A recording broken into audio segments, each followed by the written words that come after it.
Yes. Folks, if you can take your seats, we're about ready to begin. If you can take your seats, thank you.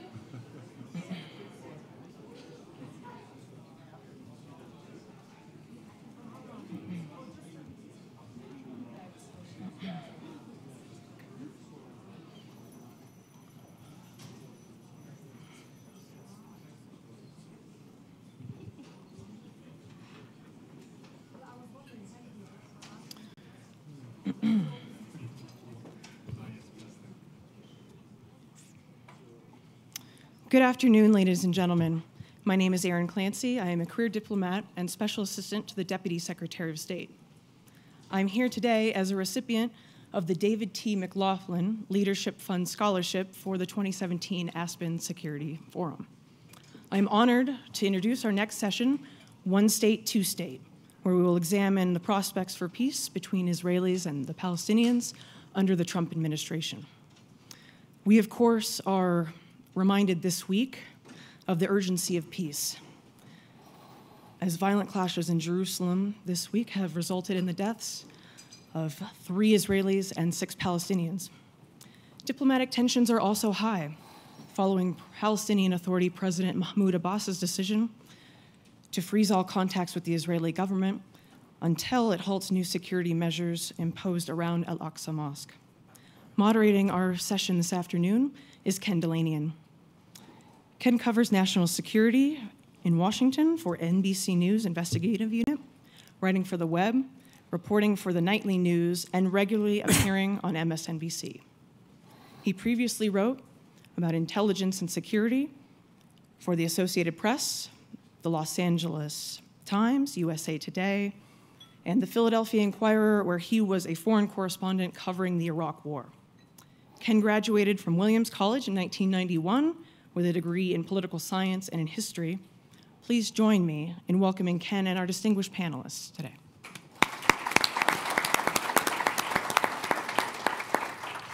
Thank you so much, and thanks to Clark and to Walter and to the Aspen Institute for having us today, and thanks to the diehards who are still here on Saturday afternoon. This is a sadly timely panel. As we gather here today, crisis is unfolding over the Al-Aqsa Mosque, one of Islam's holiest sites in Jerusalem.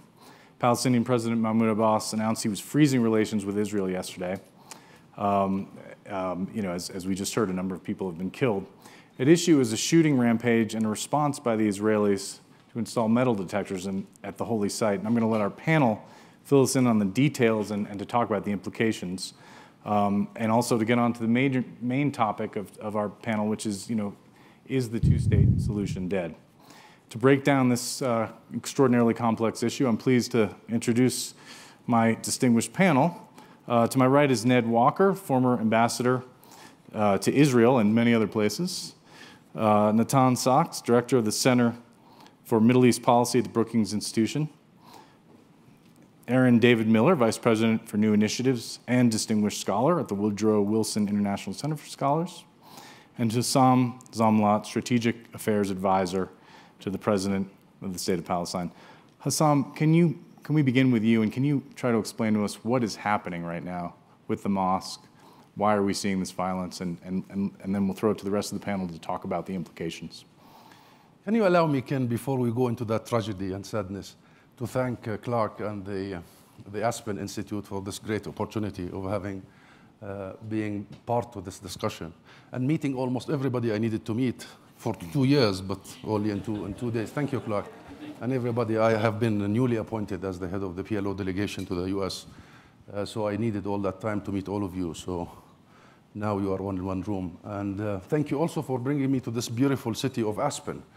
As I was flying from Denver to Aspen, I sat next to a nice old lady in her 90s. I saw her drinking a huge, bottle of something looked like a beer. Huge one. I looked at her and I said, "You're having a good time." She looked at me and said, "You young man, no, I'm just having liquid. Prepare yourself for the altitude." I looked at her and I said, "What altitude?" "I live in Ramallah. It's like 800 meters high." She said, "Wait until you get there." I have to say, I remember her yesterday and today. But nonetheless, going back to To your question, it is, I was reading an Israeli op-ed writer, Shemi Shalev, this morning, and actually his article captured my feeling, my personal feeling. He was talking about sleep paralysis, which is when you are sleeping and you are about to witness a nightmare. You think you're awake, full awake, and you start shouting as you are dreaming. And you wanted this to stop, you know where you're going. And this is exactly the feeling we're having at this point in time. Tempering with the Al-Aqsa Mosque, with that situation, is exactly the nightmare we should have avoided. Nonetheless, you know what happened. Only last week, there was a very unfortunate, condemned killing. 3 Israeli Arab citizens killed 2 Israeli Arab citizens in Jerusalem outside the mosque. President Abbas immediately condemned, called Netanyahu, and there was an agreement that the status quo will be maintained. The mosque was closed for the first time since 1967 for 48 hours. And then electronic gates were installed on the gates of the mosque. Now, the gates were installed against the advice of the Israeli security forces, against the advice of Jordan, and Jordan was engaging the Israelis, telling them, you must respect and restore the status quo, and Jordan is the custodian of the holy sites in Jerusalem, against the advice of the US, and you have heard the US State Department stating, and the White House clearly, that the status quo must be maintained. Unfortunately, Netanyahu insisted on the decision, and then boom, what we have now is confrontations, because they have touched upon the very unnerved tooth of the Palestinian people, which is their, their identity and their heritage and their connection to the holy sites and to Jerusalem. Yesterday, it was very unfortunate and sad, as was just said. 3 Israelis lost their lives, and 7 Palestinians lost their lives regrettably. And the situation is escalating. The Palestinian leadership met last night. President Abbas announced the suspension of all ties with Israel. This is the first time since 2005 that such suspension happens because of the gravity of the situation. And I think the main message by President Abbas and the leadership is that coordination between us and Israel is always done in good faith for a political horizon, not in bad faith to timber with the status quo. And we should not take this for granted, and we should always coordinate and cooperate and keep contact under a political horizon and a political context. Can I just drill down on one thing, though? Because, sometimes we get numb to the violence and to these stories, and we don't fully understand them. This is a very serious situation, as you guys all explained to me. Ned, can you talk about why the status quo is so important and why this seemingly benign step of installing metal detectors has caused such a problem? Well, we've had the status quo for quite some time, and there have been only a couple of occasions when it's broken down, usually by the act of an individual, whether he was subsequently determined to be insane with the Al-Aqsa fire, or the case where a person opened fire with automatic weapons.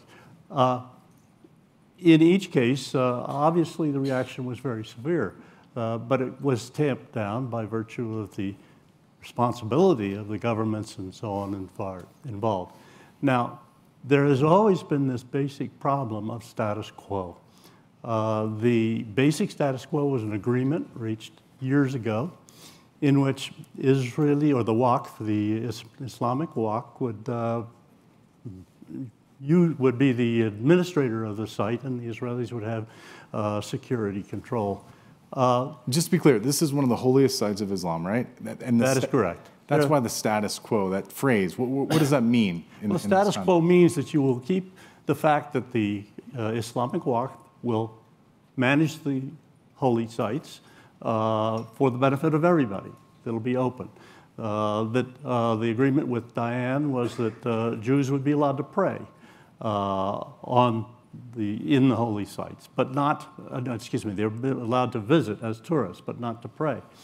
And this agreement had no clear element of security, except the Israelis are there, and they're the ones that have the security capability, and that's been understood. The problem that we're reaching out right now is the fear that that status quo will be changed. And the idea is that as much as it seems silly to a lot of us to put, since we go through them all the time, these magnetometers on the entrance to it, some of the Palestinians are inclined to believe the worst intentions.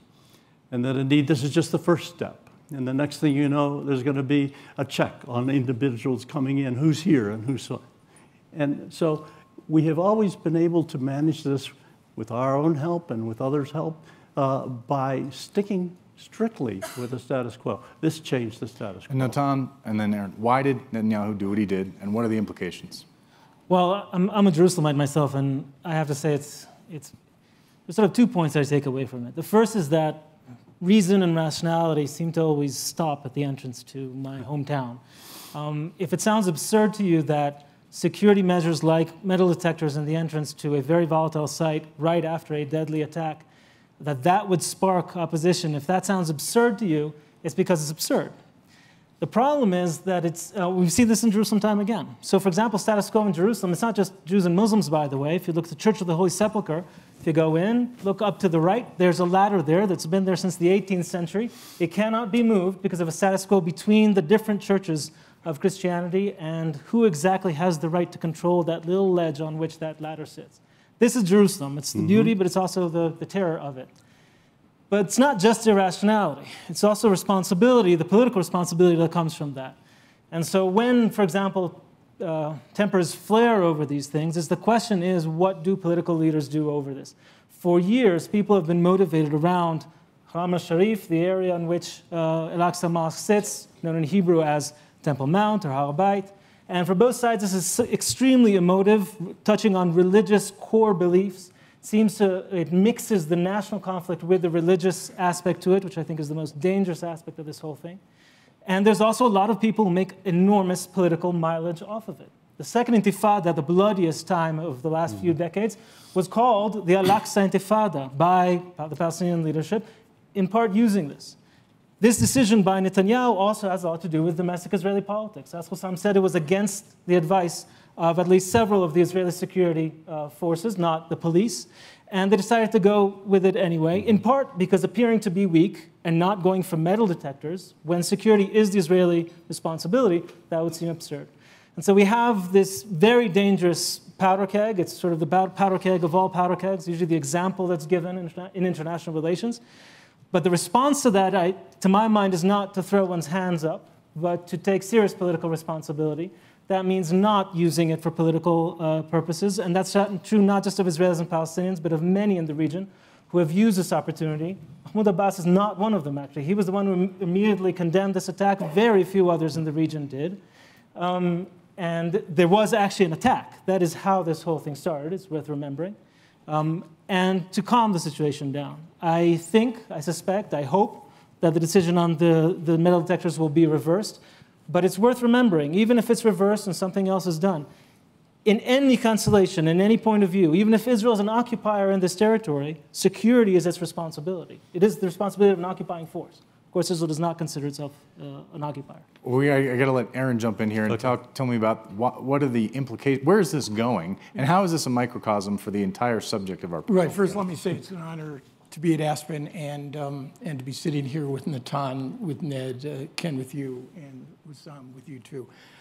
Sitting between Israelis and Palestinians, which I haven't done in quite some time, at least in a practical sense, reminds me of the old days, and it's a transition basically to the nature of the problem.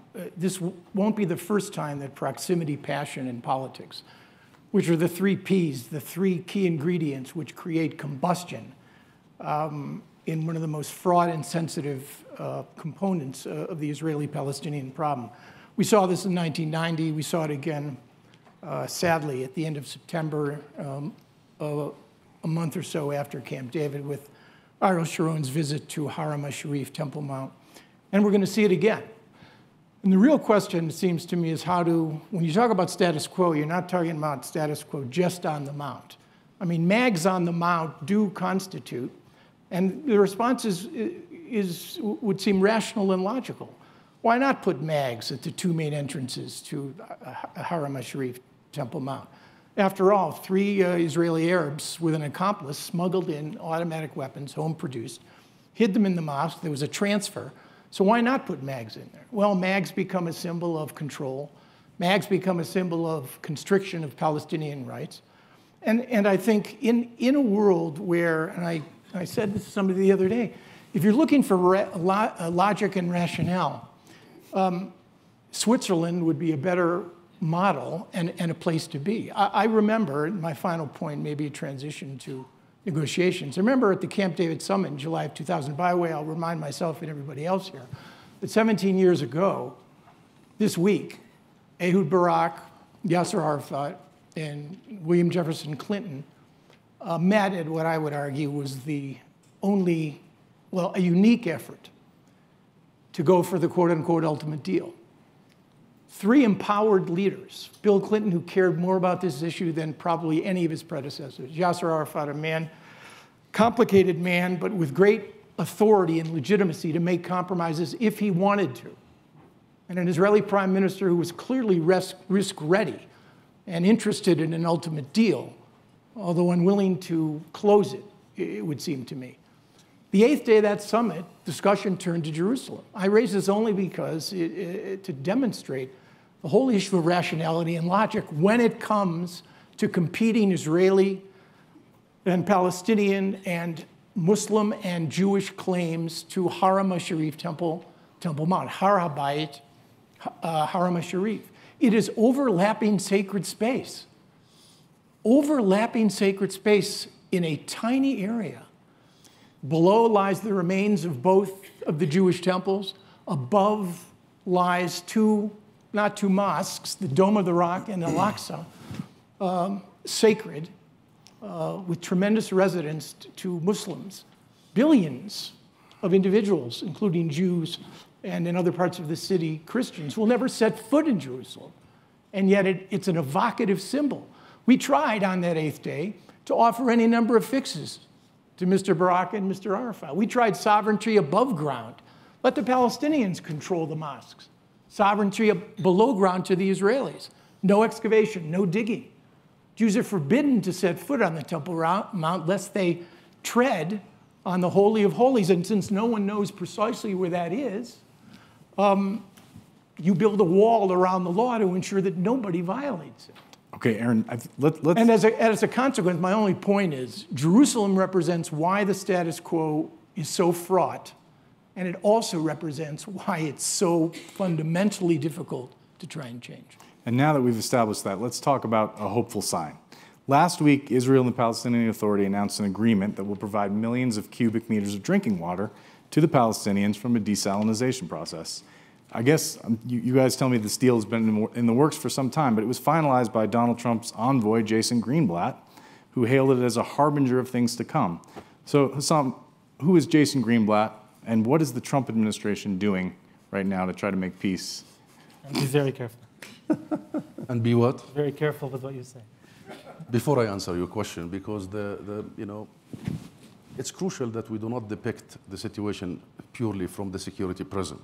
This is not just the story of some electronic gates after a security incident.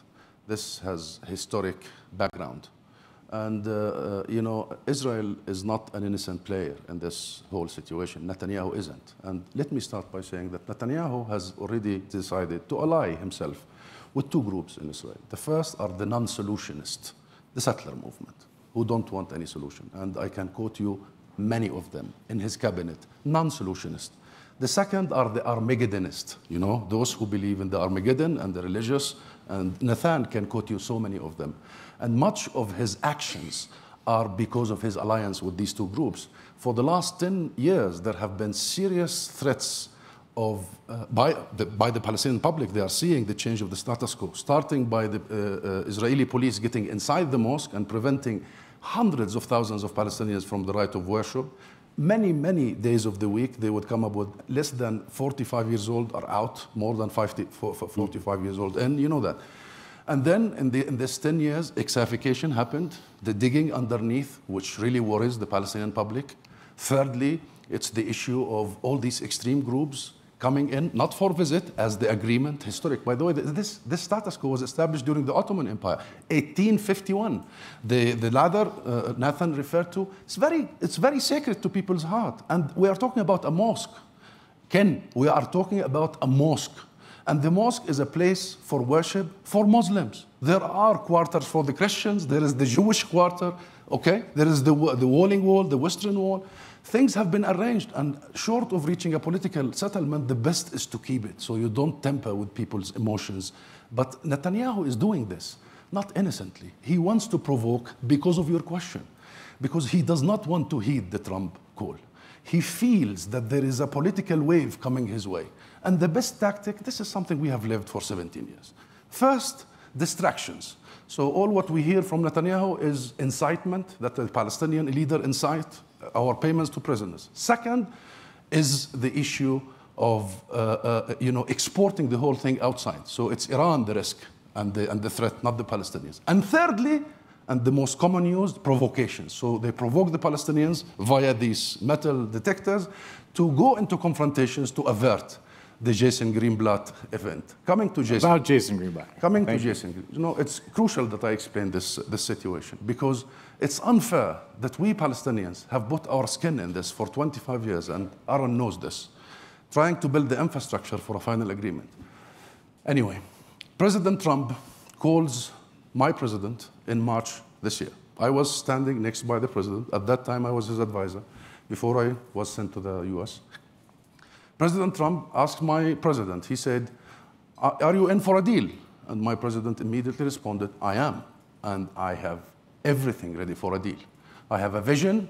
The vision is fully supported by the Arab region, the Arab Peace Initiative.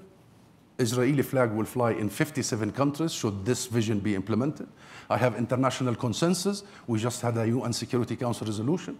And I have the Palestinian Authority and the infrastructure and the cooperation and coordination with the Israeli Authority that have been very fruitful in the security, economic. I am ready for a deal, Mr. President." And then to which Mr. Trump said, "I invite you to the White House." And he informed us that he has appointed 3 for this task. That is President Trump: Jared Kushner, Jason Greenblatt, and David Friedman. That's the decision of the president.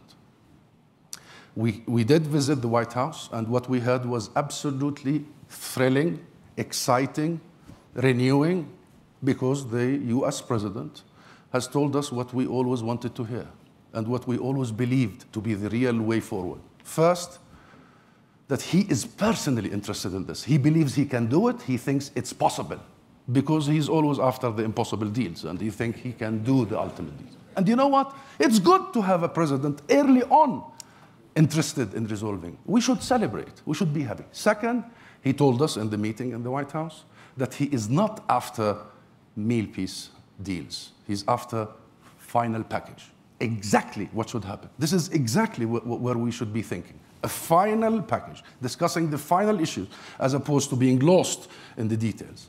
Thirdly, he told us that he is not interested in a process. He wants a short period. And you know what? I'm not going to talk about how harmful that process, that has become lasting process as opposed to lasting peace. All the peace industry that has lived with us for 25 years. I know I'm short of time, but there's a but coming, and I think I can help you with it. You know what? We're happy to the but is that in February he made that statement where he seemed to abandon decades of U.S. support for the two-state solution. I'm coming to that. Okay. I'm coming to that. But it's crucial for us that we disrupt this peace process. That started with a discussion that I just had with Aaron about, no secret to Israel, or what was the policy? No surprise. During the negotiations. So this means that the U.S. never played the role of the fair mediator, because you have to show whatever proposal the U.S. come with to the Israeli side, and then they have to revise it, and it becomes an Israeli proposition. And the peace industry goes on and on about security first, outside in, whatever that means, outside in, as if peace can be done between Israel and the Arab world without really resolving the Palestinian issue. It's a fantasy. It's a fallacy. And so forth. It's good that President Trump does not want a process, wants to go head on.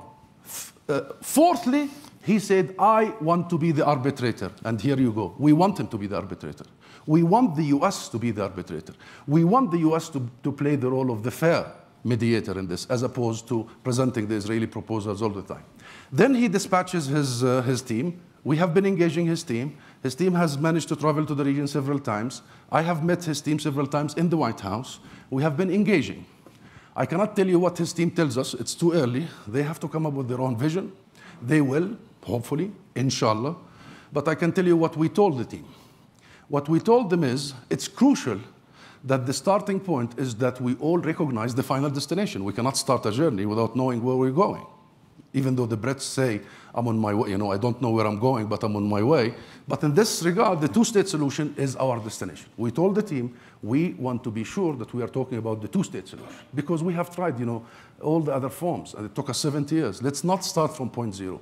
I can tell you that until now, we have not heard from the US team a confirmation that where we're going is actually the two-state solution. Well, and that's the point. And I think you've given us some good insight, because there isn't a lot of reporting on what the Trump team is actually doing. So you've given us some insight. But in February, Donald Trump said, I'm looking at two-state, one-state. I like the one that both parties like. Now, Donald Trump says a lot of bizarre things. When I heard that, I didn't think, oh, that's now U.S. policy. But Ned, tell us why that was such an important thing for him to say. Well, it's because it defines what people ought to believe, that is our policy. It's the President of the United States, for Christ's sakes.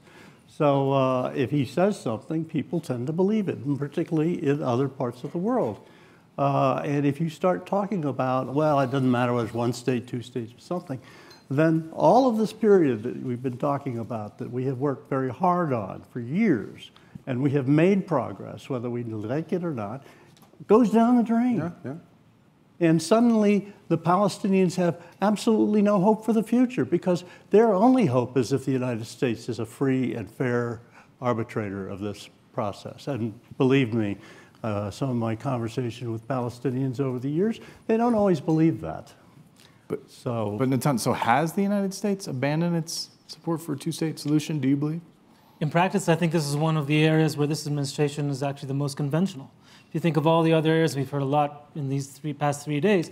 Here we've seen negotiations already, long conversations. A final deal, what would it look like? What do the both parties want? And they say, it's a two-state solution. That's what we're talking about. More importantly, I think it is, though, dangerous, and the reason it's dangerous is because there's this now growing skepticism about the possibility of a two-state solution. Yes. And so people come up with alternatives. So for example, they talk about a one-state solution. And that is a phrase that is it's a contradiction in terms. There is no one-state solution. There is now some kind of reality in between one state and two states. You could imagine a one state in the future. Yugoslavia was one. Lebanon before the Civil War was another. But that's not a solution to the problem. That's an institutionalization of the problem. So in that sense, I think it's very dangerous. The good news is I don't think the administration has changed it fundamentally, and I don't think the sides have either. The real danger, moreover, to my mind, is not so much whether we dream about one state or a two-state. That's not the real alternative. The real alternative, unfortunately, is a continuation of the status quo, which is not really static, of the current trend on which we're on. That's the real alternative. That's what most people, most Israelis and Palestinians believe is going to happen. And where increasing numbers think, well, we'll have to figure out how to live with that. It's an idea of managing the conflict. There is some wisdom to it in the sense that you have to be smart about how you manage a conflict that's not going to be solved anytime soon. And I pray that I am wrong, but I don't think it's going to be solved very soon. But the danger is that you cannot manage reality often. Reality will often manage you. And I think this week in Jerusalem just shows it. We have something as delicate as the status quo in Jerusalem for what I think is fundamentally absurd reasons, and yet has to be held on to. So in short, I don't think the policy has changed, but I think it is a very dangerous signal as if there are genuine, viable alternatives. Aaron, we don't have an Israeli hardliner on the panel, but there are plenty of people who believe that the two-state solution is dead. I found a column by Zev Shafetz, who wrote on the occasion of the 50th anniversary of the Six-Day War, that the two options are a state minus or status quo. And, you know, whether you can argue about the morality of this, but just strategically, he's saying the Six-Day War is over, the Israelis won, the Palestinians have to deal with it. What's wrong with that? Well, I was told this in the mid-'80s by Maroon Ben-Venisti that it was 5 minutes to midnight and the game was up. You know, since leaving government in 2003, my analysis has been, and Elise Labed knows this, my words here are annoyingly negative. Annoyingly negative not because of any ideology or politics. I worked for Republicans and Democrats, and I voted for both of them as well. To me, the dividing line for an effective American foreign policy isn't between liberal, conservative, left or right, or Republican and Democrat. It's between dumb on one hand and smart on the other. And the only thing that matters is which side of the line do you want America to be on, the smart side or the dumb side? If you want America to be on the smart side, then you start with a cruel and unforgiving look at reality. You want a two-state solution? You give me three things. I'll give you a two-state solution, or at least the chance of getting one. Number one, leaders who are masters of their political houses, not prisoners of their constituencies and their ideologies. You do not have that today. You have leaders presiding over fundamentally divided polities. The Palestinian national movement literally looks like Noah's Ark. There are two of everything. Two constitutions, two sets of security services, two statelets, two visions of where Palestine is supposed to be and what it should be. You give me ownership, that Israelis and Palestinians care more about this issue than we do. I don't know who said that in the history of the world nobody ever washed a rental car, but it's profound philosophy. You don't wash rental cars because you care only about what you own, and there is insufficient ownership right now on the part of Mr. Abbas and Mr. Netanyahu. And finally, you give me an American administration that has the will and the skill and the commitment to actually look at this as an important American national interest. You do not have that either. I met Mr. Kushner for the first time, last point, a couple months ago, and I said to him, I said, forgive me for saying this, but I wish my father-in-law had as much confidence in me as your father-in-law appears to have in you. because he's given you mission impossible. And we agreed it was hard, and we basically left it at that. This is not an easy deal. It involves solving the 6 core issues: border security, Jerusalem refugees, end of all claims, and recognition of Israel as the nation state of the Jews, the opposite of what the Palestinians want with respect to the refugee issue. You want a conflict-ending agreement? Then you need Israelis and Palestinians, 2 leaders, to stand before their respective polities and say the following: we may not have peace, it'll take a while, but on these 6 core issues, it's over. No more irredenta, no more claims to be adjudicated. It's over. And I'm sorry, what strikes me more than anything else is not the abandonment of hope, but the abandonment of illusions. And we need to start looking at the world the way it is before we get around to trying to making it the way we want it to be. Husam, I want to get you to respond to something that Aaron said and also ask you about the situation with the Palestinians. NPR reported this week that your government has cut back on money, provisions, and electricity to Gaza in order to pressure Hamas to relinquish power, and that has really made life tough for the people in Gaza. Why are you doing that? What's the end game there? Yes, before that, I'm very tempted about what Aaron just said. It's very crucial because it's at the heart of this whole issue.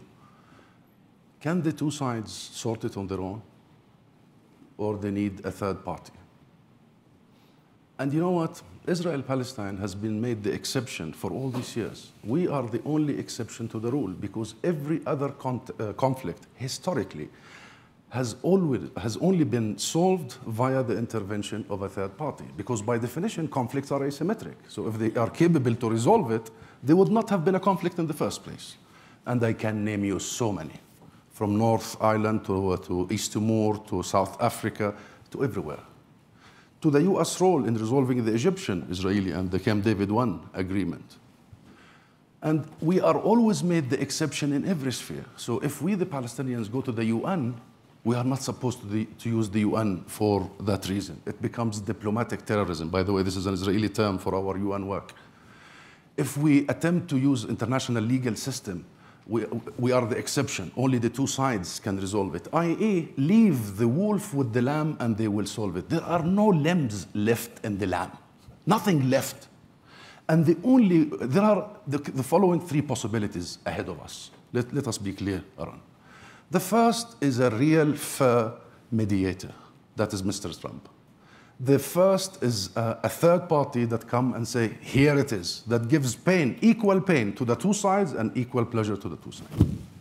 The second option is our non-violence resistance, because the real problem there is that there is no cost associated to all the situation.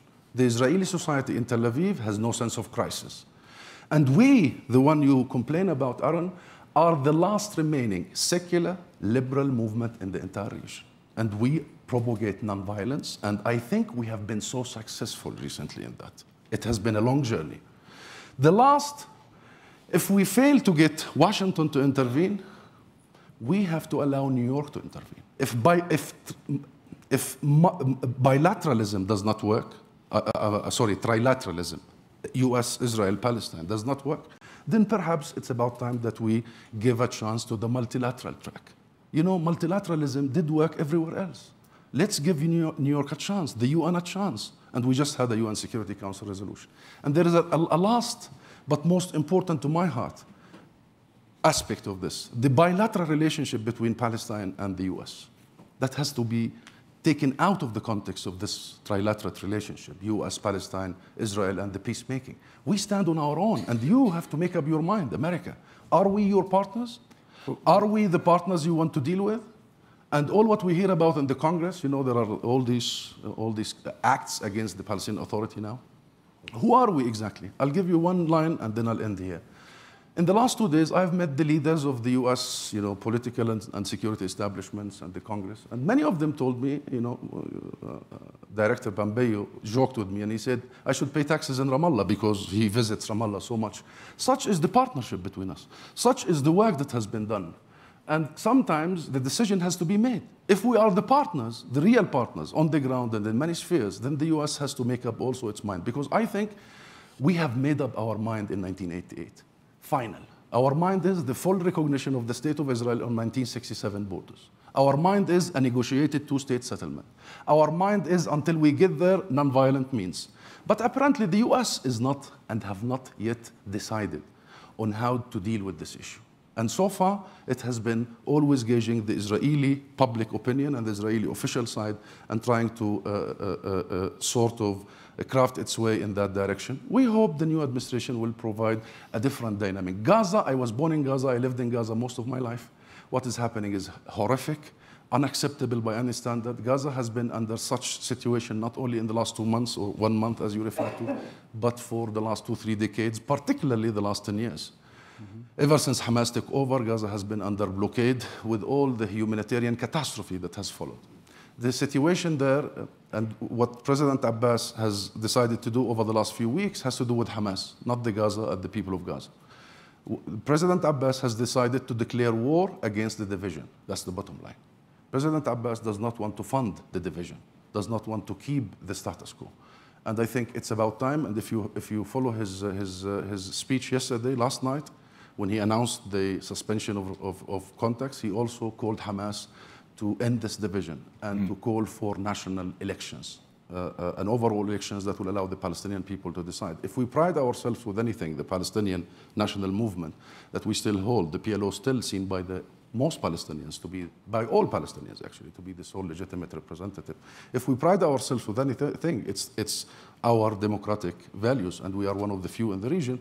And I think Hamas must heed, and the only tool of pressure President Abbas has, and we have on the situation in Gaza and Hamas, is the pressure by financial means. Natan, Husam said that people in Tel Aviv don't feel the cost of the occupation. Can you speak for Israel and tell us how most Israelis feel about the occupation, the settlements, the prospect for a deal? Give us the lay of the land, please. Yeah, I think there's a mistake often made, which is we're conflating two different things. They're closely related, but they're not quite the same. One is Israeli control of the West Bank, the occupation, and the other is the conflict that preceded it by several decades and caused it. Most Israelis are far better off than Palestinians in Gaza, light years ahead, but they're not happy with the situation. The modal Israeli, including the right-winger, the centrist right-winger, is not happy about controlling civilians in the West Bank. This may surprise many. The thing is, most Israelis, by far most Israelis, have been convinced by especially the last 2 decades, that it doesn't matter what they do, they will not reach a peace deal. There have been 6 Israeli prime ministers since the Oslo agreements of 1993. Not just Netanyahu, not just Ariel Sharon. It's also Ehud Barak that Aaron Miller mentioned. It was also Ehud Olmert, who went even farther. And yet there was no deal. So far from me to say that Israel is blameless or that the current policy of the Israeli government is blameless, but there are 2 sides to this conflict. It's not just a perpetrator of some kind of injustice and a victim of it. And when Israelis look at that, when they think about Gaza, for example, if you say Gaza in Israel, it's just shorthand. You don't even have to explain the argument. It's blatantly obvious to Israelis. 2 things, especially in the last 2 decades. One was the Second Intifada, and the second was the disengagement from Gaza and what followed it. from the Israeli model, the middle Israeli, how they perceive it. They went in good faith. Ehud Barak committed political suicide in Camp David. He barely had a coalition, and he knew he was going to lose the election if there was no deal, and he did by a landslide. And what followed was the Second Intifada, the most traumatic event in Israeli streets since 1949. So in Tel Aviv, people don't feel anything. Well, Israelis remember the Second Intifada, and trust me, it was way, way worse than what terrorism looks like in London during the worst days of the IRA or anything else. Several bombings a week, horrific reality, one which Israelis would not accept. So do Israelis care about the occupation? Yes, they do. I'll tell you about something else they care about, is their lives of their family, and it's their fear. The fear that it's become existential, personal. In the Gaza Strip, with the disengagement from the Gaza Strip, Israelis thought, and there's much criticism to be had about the disengagement, but in Israeli perception, the world demanded, okay, you can't reach a final status agreement, you can't solve the conflict in the summer of 2000, then end the occupation unilaterally. Then pull out, then just stop controlling Palestinians. 2005, Ariel Sharon goes for this, and what followed was a victory by Hamas, an organization explicitly saying they will continue to fight Israel, and thousands of rockets from the Gaza Strip, and therefore a blockade. And a reality that for Palestinians in the Gaza Strip is way, way worse than before. So the modal Israeli, the short answer is they are what I call anti-solutionists. It's not that they don't want a solution, it's not that they wouldn't prefer a two-state solution, they really would. There's still majorities in every poll in Israel for a two-state solution, but they strongly, deeply, for a long time now, don't believe it's going to happen. Palestinians, by the way, also, for the reverse reasons. And since they don't believe it's going to happen, they say, well, you can yell at me for having arthrosis in my feet, but there's nothing I can do about it. So stop yelling at me. So let me try to learn how to deal with a chronic problem. And they think that solutionists, like Americans, who think that everything can be solved with some enterprise and goodwill and just, gosh darn it, trying hard enough, we can just solve the problem, that they think, many Israelis, that's the naivete, that this is not the Midwest, it's the Middle East. Here, problems are what people enjoy for centuries. It's not what you just solve by bringing people for a week in Maryland or Virginia and solve everything. So that's, I think, where modal Israelis are. They're not happy with the situation. In Tel Aviv, they're not cost-free. When there's a conflict in Gaza, they run to the shelters with their children. That was just a couple years ago. It's much better than the situation in Gaza, light years better, but it's not one that Israelis are happy about. But that's not enough for Israelis to change. You have to tell them the theory of the case of how if they actually try to change, unilaterally like in Gaza, in negotiations like all these 6 prime ministers, there will actually be something better, not worse. That's the difficult task, and that I think is why we're in such a rut now with this conflict management situation, why Netanyahu's message of I'm going to not go on big adventures, just going to keep the situation, why he wins election one after the other. I think we're getting an idea of why this is so hard. Ned and Aaron, could you talk about the lessons learned from past failed negotiations, and if the Camp David II agreement was on the table today, would the parties sign it?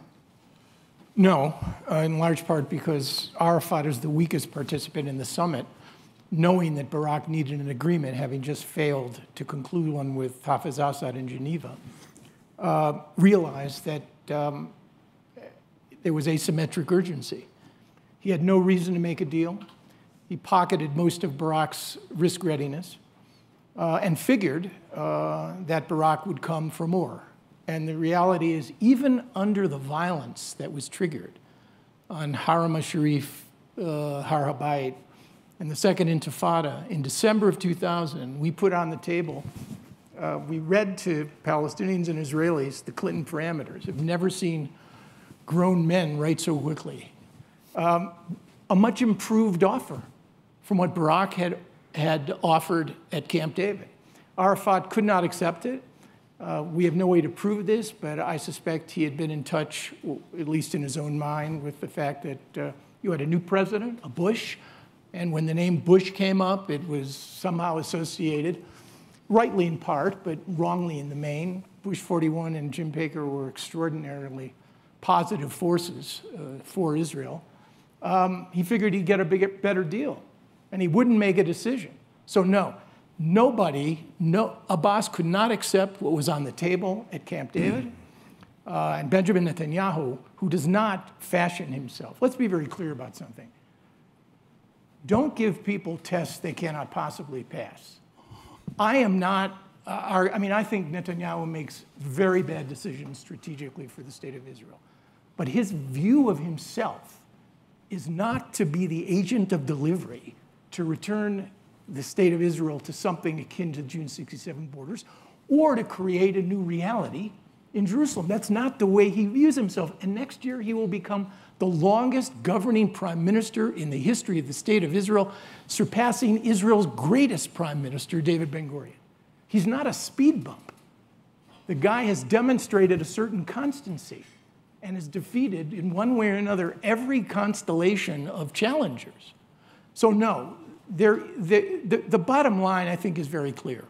And the lesson from Camp David 17 years ago this week is also very clear. Don't bring people to a summit when, in fact, there's no chance of closing.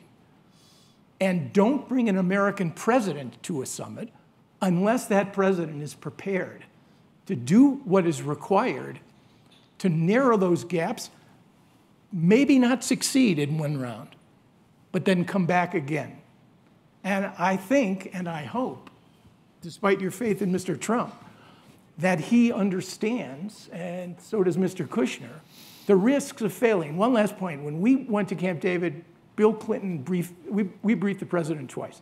And at the second briefing, he said to all of us on the way out, you know, trying and failing is much better than not having tried at all. And I remember how moved and inspired I was by that. It's quintessentially American. What's wrong with trying and failing? If you don't try, if you don't get in the game, how can you possibly succeed? I'll tell you what's wrong.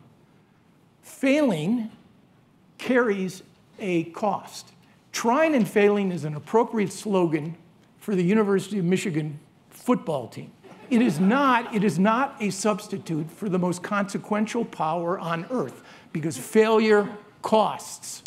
The most powerful ideology in the world is not capitalism, it's not nationalism, it's not even democracy. It's success, because success generates power in constituents. And we have been failing far too many times because we look at the world not the way it really is, but the way we want it to be, which is ennobling and wonderful. That's how things change, but you have to at least start with the baseline of what's real.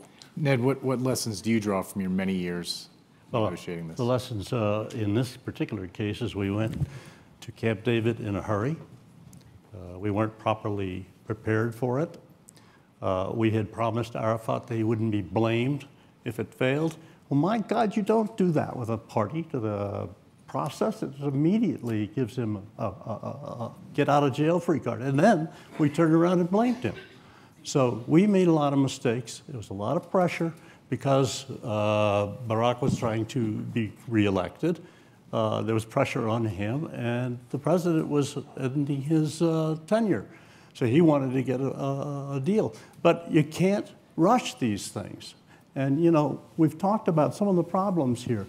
And you might come away from this saying, it's impossible. Oh, my God. That's not true. Look, even with the question of the Al-Aqsa Mosque problem, does that mean, and Abbas is saying he's not going to cooperate with the Israelis anymore, that does not mean that they're not cooperating on security. The security cooperation still goes on. I take that as a very positive signal that this is not the end of the line.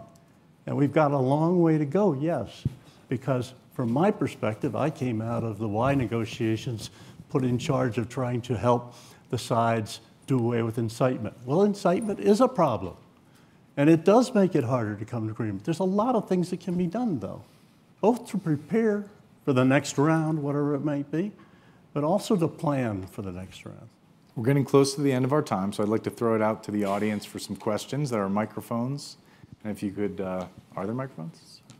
Stand up and state your name. Do we have a mic? There we go. This gentleman over here? There we go. Great. Yeah. My name is Herb Levitt. I just had a question. I looked at a map recently of the settlements in the West Bank. And after looking at that, okay, the idea of a two-state solution seems to be absolutely impossible. I mean, I'd like to hear someone comment that that is possible. If you allow me, Husam, go ahead. Because this is exactly the relevant question.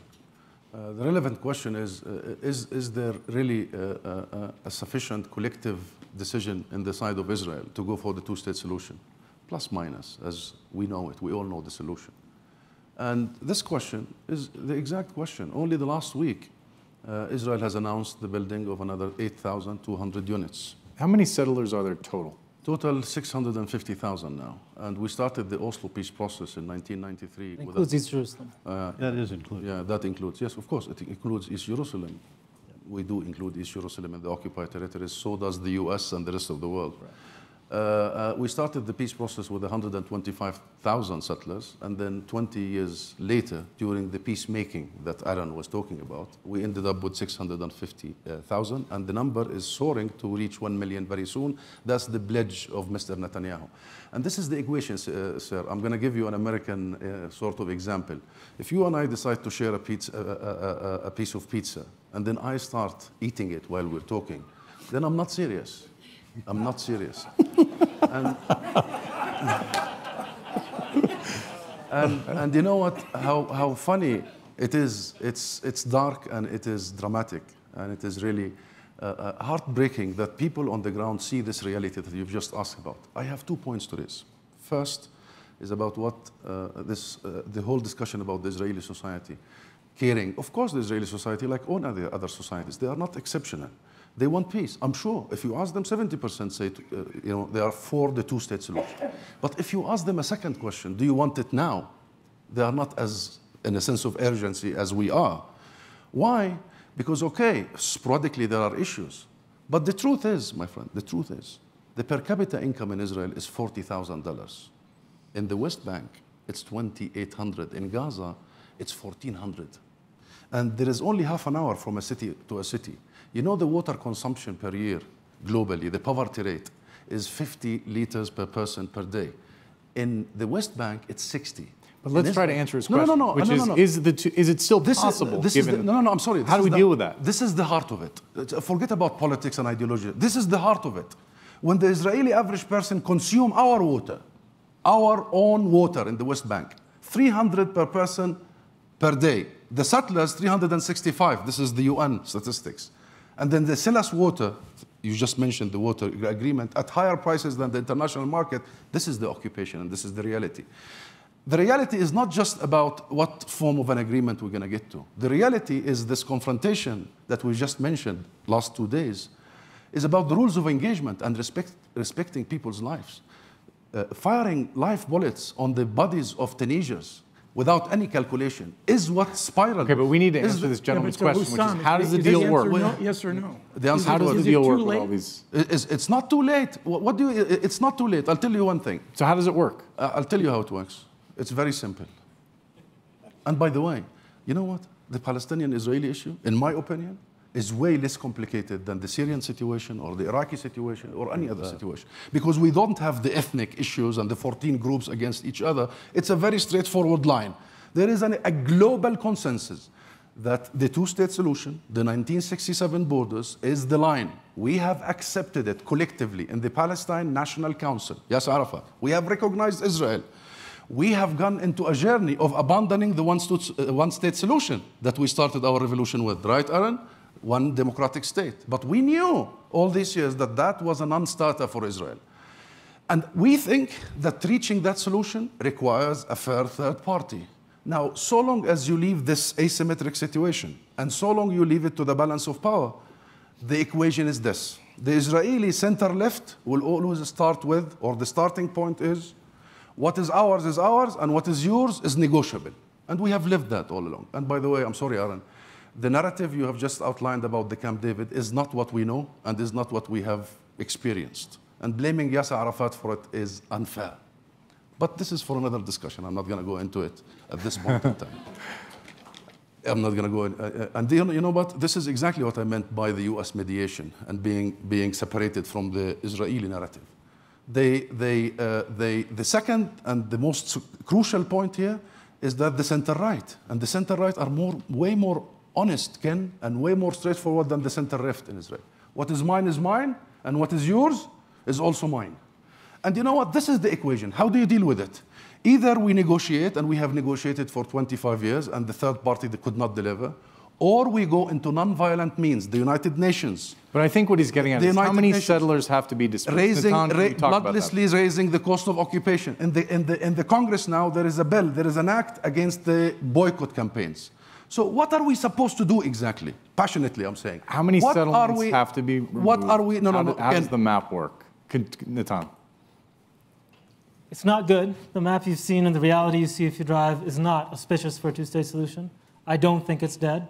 In particular because if you look at most of the negotiation plans that have been done, including some the Palestinian leadership has been involved with, they have always insisted very consistently that it's 67 line, but there's also been discussions sometimes, in their perspective, very limited, swaps of land one-to-one in quality and size. It has been accepted by the Palestinians? Yeah, been accepted by the Palestinians, exactly. The Israelis have other formulations, but they've often talked about swaps. Much of the growth you see in the number of settlers are either in East Jerusalem in neighborhoods that under most of the peace plans would be part of Israel, next to Israel, remain Israel, whatever you want to call it, or in two very large settlements that are actually ultra-Orthodox, which is not very nationalist. It's not national religious, but ultra-Orthodox. They're right adjacent to the Green Line, and in many sense, they're the easiest from a peace plan perspective. There are some very difficult points. There's one large settlement in the northern West Bank, what Israelis call Samaria. There are neighborhoods in East Jerusalem. Some of them would be very problematic in terms of contiguity between Bethlehem, East Jerusalem, and Ramallah. There are many very serious issues. This is a serious problem, but I don't think it's insurmountable. In terms of numbers of the 600,000 you hear, there are several serious peace plans, including by Israeli former security officials, that talk about maybe 100,000, maybe a bit more that have to be evacuated. That is a very large, difficult number for a democracy to do, but it is not 600,000. And moreover, I've been so pessimistic about the chances. A lot of what can be done now can address this as well, can address the inequities that Husam mentioned, can address a lot of the problems that we see today with the status quo right now, and can lead in the direction of two-state solution long before we can agree exactly what the border would be or whether we can reach it. Right now, we're pretending like we're managing the situation. We're talking, but both parties are not doing what is needed to move us in that direction. And that can be done, and I think would also alleviate dramatically the legitimate concerns about the settlement map and growth. Okay, we're almost out of time. Elise Labott. Microphone. Okay. Fire away. There's been a lot of talk about American mediation, but you haven't discussed the idea that several secretaries of state, including Condoleezza Rice, Secretary Kerry, and now it seems Jared Kushner and Jason Greenblatt are trying, which is to bring it into the Arab fold. Now, I know we have the Arab Peace Initiative, but there have been various ways that the Arabs have been involved. Now it seems as if trying to use a trade-off for Israel to become part of this coalition of moderate states to, counter some of the other challenges in the region in exchange for some progress on the Palestinian equation. What can the Arabs do here to help push this along?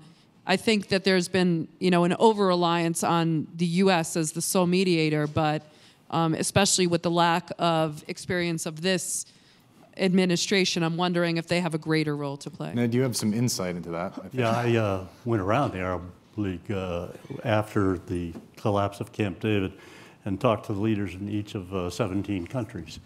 The one thing that I found that was compelling for me was that, except for Jordan and Egypt, none of them really gave a damn. And I think this is where you get into a problem with the Arabs taking the lead on some kind of a solution. You have to have people that are actually engaged and have something to lose and something to gain. And they don't.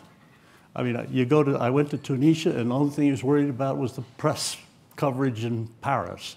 And it was sort of that way all the way around the journey, except for, I say, the two places, Egypt and Jordan. And both of them have Palestinian issues. And they are going to have to be a part of the final results of any kind of negotiation. So I'm not as negative or as discouraged as I would think would come out of this discussion. And I certainly anticipate that there is more opportunity here than we may even realize. And I agree with Natan. There are things that be done today things that, like the security cooperation, things that can give confidence on both sides, the other side is actually engaged and interested in a peace. Up till now, that doesn't really exist, but we can help create that. We can. That's the role of the United States. Aaron, end us on a hopeful I would note, only please. say you have just finished a book called The End of Greatness, Why Americans Can't Have and Don't Want Another Great President. That in the end, every time we've had a breakthrough in the Israeli-Palestinian, Arab-Israeli conflict, it's always been because we've had individuals who are prepared to risk and individuals who understood their political constituencies, and even if they didn't, were prepared to risk. If John Keegan, the military historian, were here, he'd say that 6 men between the years 1920 and 1950 were responsible for most of the death, destruction, devastation, and prospects of peace, security, and prosperity for most of the Western world. 6 individuals? And Marx is right. Karl was right. Men, he wrote in the 19th century, make history but rarely as they please. Sure, circumstances constrain individuals, but if you don't have leaders, if you don't have people like Sadat, Hussein, Rabin, and Arafat in his first incarnation, I don't see how. And an American president who's prepared to apply ample amounts of honey and vinegar. Honey and vinegar. Kissinger, Carter, and Baker. They all got into fights with the Israelis and the Arabs. And they still produced things that the Israelis found quite remarkable. But you gotta have people willing to stand up. And until we do, you know, if I come back here next year, we're going to be having the same conversation. Well, we are out of Hopefully time. not. Thank you all very much. Thanks for listening, guys.